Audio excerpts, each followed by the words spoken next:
Hi friends, जय हिंद।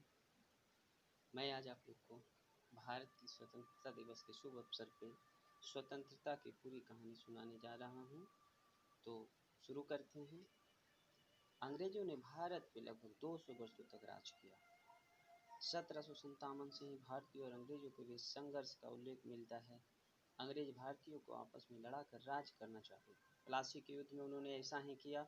बंगाल के शासक सिराजुद्दौला के सेनापति मीर जाफर को रॉबर्ट क्लाइव ने अपनी ओर लिया।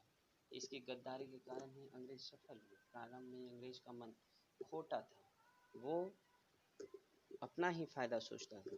इसी कारण वे यहाँ जनता पर अपना स्थान नहीं बना पाए। जगह जगह पर विरोध हो गया। 1857 तक आते आते विरोधों ने एक क्रांतिकारी रूप ले लिया। 29 मार्च 1957 को चर्बी युक्त कारतूस के खिलाफ भारतीय सैनिकों ने विरोध किया। मंगल पांडे सर्वप्रथम आवाज उठाई। उन्होंने कारतूस चलाने से इनकार कर दिया। पलटन के सार्जेंट हस्टन मंगल पांडे को पकड़ने के आगे बढ़ा। मंगल पांडे ने खुद को गोली मार ली। अंग्रेजों ने मंगल पांडे को फांसी की शासन के करारी चोट दी। कानपुर में नाना साहेब और तात्या टोपे ने झांसी में रानी लक्ष्मीबाई के बागडोर संभाली। अंग्रेजों को यह संदेश बखूबी मिल गया था, भारत में राज करना आसान नहीं होगा। हिंदू, मुसलमान और सिख सभी ने यह हिंदू लड़ाई में सक्रिय भागीदारी निभाई। झांसी में रानी लक्ष्मीबाई बागडोर संभाली। अंग्रेजों को यह संदेश बखूबी मिला, भारत में राज करना इतना आसान नहीं होगा। हिंदू, मुसलमान, सिख सभी ने लड़ाई में सक्रिय हुए भागीदारी और ब्रिटिश सरकार को उखाड़ फेंकने का संकल्प किया। 1857 के क्रांति के बाद ब्रिटिश शासन की नीतियां मूलभूत परिवर्तित हो गई, बदल गई। 1 नवंबर 1858 में रानी विक्टोरिया यह घोषणा की गई कि भारत का शासन ब्रिटिश के द्वारा उसके द्वारा सेक्रेटरी ऑफ स्टेट से चलाया जाएगा। गवर्नर जनरल को वायसराय की पदवी दी गई, जो अब राजा प्रतिनिधि था। भारत पर ब्रिटिश सर्वोच्चता का सुदृढ़ रूप स्थापित कर लिया गया। अंग्रेजों ने वफादार जमींदारों और स्थानीय सरदारों की सहायता से, जबकि शिक्षित और आम जनसमूह की ओर ध्यान नहीं दिया गया, जिसका परिणाम यह हुआ कि ब्रिटिश शासन के प्रति घृणा हो गई। इससे भारतीय राष्ट्रीय आंदोलन प्रारंभ हुआ। इसका नेतृत्व राजा राम मोहन राय, बंकिम चंद्र चटर्जी, ईश्वर चंद्र विद्यासागर सुधारवादी के हाथ चला गया। उन्होंने राष्ट्रीय एकता की मनोवैज्ञानिक पृष्ठभूमि तैयार की। 1828 में राजा राम मोहन राय ने ब्रह्म समाज की स्थापना की। इसी के समांतर भारतीय राष्ट्रीय कांग्रेस की नींव सुरेंद्र नाथ बनर्जी द्वारा 1876 में कलकत्ता अधिवेशन में भारत एसोसिएशन के गठन के साथ रखा गया। भारतीय राष्ट्रीय कांग्रेस की स्थापना मुख्य उद्देश्य मध्य वर्ग और आम नागरिकों को संगठित कर राजनीति में से प्रेरित करना था। राष्ट्रीय कांग्रेस का प्रथम अधिवेशन 1885 में बेगम चंद्र चटर्जी के अध्यक्षता में हुआ और सदी के बदलने के साथ साथ लोकमान्य बाल गंगाधर तिलक, अरविंद घोष ने स्वदेशी आंदोलन को चलाया। लोकमान्य ने नारा दिया, स्वतंत्रता हमारा जन्मसिद्ध अधिकार है और मैं इसे लेकर ही रहूंगा। 1907 में कांग्रेस के 2 दल बन चुके थे, गरम दल और नरम दल। नरम दल नेतृत्व गोपाल कृष्ण गोखले और फिरोज शाह मेहता और दादा भाई नौरोजी कर रहे थे, जबकि गरम दल के जो नेतृत्व थे बाल गंगाधर तिलक, लाला लाजपत राय, बिपिन चंद्र पॉल, जिनको बाल पाल लाल भी कहा जाता था। गरम दल पूर्ण स्वराज की मांग कर रहे थे, जबकि नरम दल ब्रिटिश शासन में शासन चाहता था। हालांकि आगे चलकर ये दल एक हो गए, लेकिन विचारधारा अलग थी। 1919 में रॉलेट एक्ट, जिसका रॉलेट एक्ट के अंदर जो था प्रावधान ट्रायल के बिना जेल में डाल देना के विरोध में क्रांति हुआ, जिसका परिणाम जालियांवाला बाग नरसंहार। 19 अप्रैल 1919 को जो बैसाखी का दिन था, जालियांवाला बाग में बैसाखी शुभ दिन ब्रिटिश सरकार की दमनकारी नीति के खिलाफ अपना शांति विरोध प्रदर्शन कर जालियांवाला बाग में एकत्रित हुए थे। अचानक जनरल डायर ने निहत्थे के ऊपर अंधाधुंध गोलियां चला दी, जिससे हजारों लोगों की मौत हो गई। क्रांतिकारी उधम सिंह ने इसका बदला जनरल डायर को गोली मार कर ली। प्रथम विश्व युद्ध के बाद 1914 से 1916 महात्मा गांधी कांग्रेस के निर्विरोध नेता चुने गए। उन्होंने अहिंसा के माध्यम से देश के आज़ाद करने का मार्ग अपनाया। उन्होंने भारतीय जनमानस उनके साथ जुड़ा। हालांकि क्रांतिकारी उनकी इस विचारधारा से सहमत नहीं थे, जो गरम दल के नेता थे।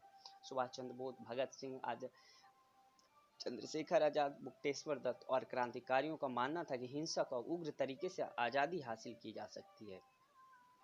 1920 और 22 भारतीय राष्ट्रीय कांग्रेस ने असहयोग आंदोलन चलाया, जिससे भारतीय स्वतंत्रता को एक नई ऊर्जा मिली। साइमन कमीशन 1927 में भारत में सुधार लाने के उद्देश्य से भारत भेजा गया। इसमें भारतीयों का एक भी सदस्य नहीं था। स्वराज के बारे में जो जिक्र नहीं था, जिसमें आम जनता भड़क गई। मुस्लिम लीग और लाला लाजपत राय इसका बहिष्कार किए। इसमें आने जन समूह का अंग्रेजों द्वारा लाठी बरसाई गई, जिसमें शेर पंजाब लाला लाजपत राय को कहा जाता था, गंभीर चोटें आई और शहीद हो गए।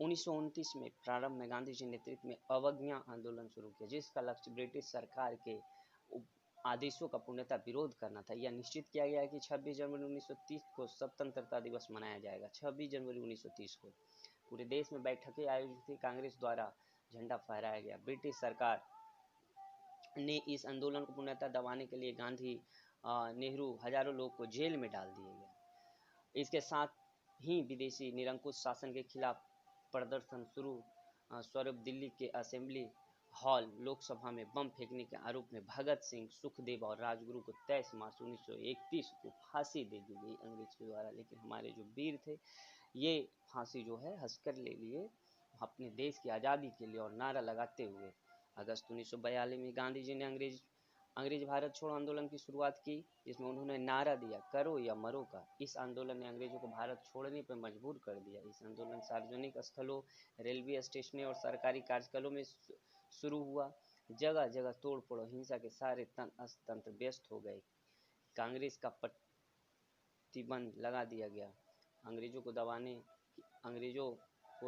दबाने के लिए सेना बुला ली गई। आंदोलन को दबाने के लिए सेना बुला ली गई। दूसरी तरफ सुभाष चंद्र बोस जन क्रांति के लिए कलकत्ता से विदेश जर्मनी गए। उन्होंने वहां आज़ाद हिंद फौज की स्थापना किया। द्वितीय विश्व युद्ध 1939 में शुरू हुआ। भारतीय नेताओं ने परामर्श किए बिना भारत की ओर से लाखों सैनिक युद्ध की घोषणा कर दी गई, और भारत के जो सैनिक थे उसको द्वितीय विश्व युद्ध में लड़ने के लिए ले जाया गया अंग्रेज के द्वारा।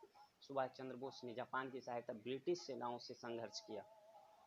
अंडमान और निकोबार द्वीप से ब्रिटिश के चंगुल से मुक्त कराया। 1945 में जापान की पराजय के बाद हवाई जहाज से सुरक्षित स्थान पर जाने के लिए चले गए। उनका जहाज दुर्घटनाग्रस्त हो जाने के कारण उनका कुछ पता नहीं चला। नेताजी सुभाष चंद्र बोस की मृत्यु के बारे में आज भी रहस्य बना हुआ है। उनका नारा था, तुम मुझे खून दो, मैं तुझे आज़ादी दूंगा। सुभाष चंद्र बोस ने भारत और विदेशियों की स्वतंत्रता के संघर्ष के लिए आमंत्रित किया, और द्वितीय विश्व युद्ध के समाप्त होने के बाद ब्रिटिश प्रधानमंत्री रिचर्ड एटली के नेतृत्व में लेबर पार्टी शासन में आई। लेबर पार्टी आज़ादी के लिए कुछ सहानुभूति रखती थी। 1946 में एक कैबिनेट कमीशन भारत भेजा गया। इसके बाद अंतरिम सरकार का निर्माण का प्रस्ताव भेजा गया। जवाहरलाल नेहरू इस अंतरिम सरकार का निर्माण किया। जवाहरलाल नेहरू के नेतृत्व में एक अंतरिम सरकार का निर्माण किया गया, लेकिन मुस्लिम लीग ने संगठन सभा की मीटिंग में शामिल होने से मना कर दिया, क्योंकि मुस्लिम लीग का मानना था कि उसको अलग राज्य पाकिस्तान दिया जाए। इसके उपरांत लॉर्ड माउंटबेटन ने भारत और पाकिस्तान के रूप में भारत के विभाजन की योजना प्रस्तुत की। भारत के सामने इनको स्वीकार करने के अलावा कोई और विकल्प नहीं था। 14 अगस्त 1947 की मध्य रात्रि भारत आज़ाद हुआ, और